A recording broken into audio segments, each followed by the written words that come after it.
I was in the Delaware courtroom the other day as Fox and Dominion reached their last-minute settlement. And moments later, Dominion lawyer Davita Brooke was saying this to reporters. One last thank you, which is really to all of you for being with us on this journey. We appreciate what you've done to help us. Thank you, done to help us, but it's true. The overwhelming majority of media outlets were strongly against Fox and therefore were aiding Dominion. Don't take my word for it. Politico said of the settlement that cut the trial short, hopes were dashed, dreams torpedoed. The Wall Street Journal, which is owned by the Murdoch family and which called the settlement a victory for Dominion, said in an editorial, an entire industry of reporters has been denied the schadenfreude of seeing their hated political and media competitor in the dock. What's up, everybody? Major retired Richard Ojeda here, and Fox News host admits that the $787 million defamation case has been embarrassing for the network. Looking like he just crawled out from under a bottle of cheap hair dye, Fox host Howard Kurtz was like the guy at Moe's Bar, buying rounds of shots to get folks to listen to him. On Sunday, the Fox host reported on his worthless opinion about Dominion voting system's settlement with Fox, saying it's been a rough week for Fox. Now, this is important because Donald Trump insisted and continues to say, without proof, almost 2.5 years later, that the election was rigged against him.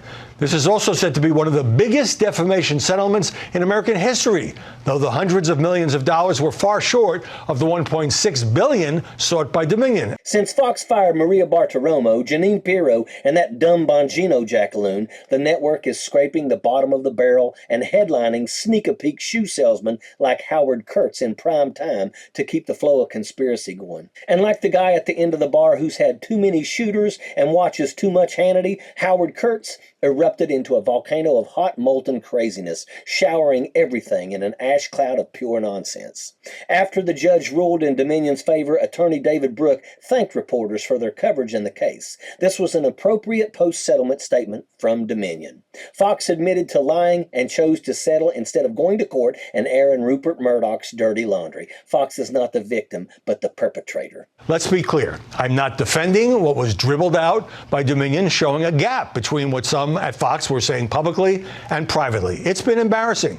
But Fox was also fighting for the First Amendment, which actually applies to liberal news outlets as well as right-leaning ones. In the end, both sides had incentives to settle. Kurtz wouldn't be deterred, though. He tried to paint a picture that every news agency was against Fox and conspired to bring down the competition, not the fact that Fox hosts like Tucker admitted to hating Donald Trump's guts or calling Fox viewers inbred cousin humpers. The media buzz host conveniently left out the important details that would cause viewers to make up their own minds about the situation. And what's been the impact of this difficult chapter on Fox News? It was, last week, once again, the highest-rated network on basic cable. Kurtz is probably nursing his bruised ego with all of his moronic attacks. Fox had allegedly barred him from covering the defamation lawsuit. Now he's lashing out. Dominion sued Fox, charging that the reputation was damaged by false claims made by Donald Trump and perpetrated by the network, and actual malice could be proven despite the host's erroneous claims otherwise. Kurtz wants everyone to believe that Fox is the victim in all of this and that everyone's First Amendment rights are going out the window now that the network has been held accountable.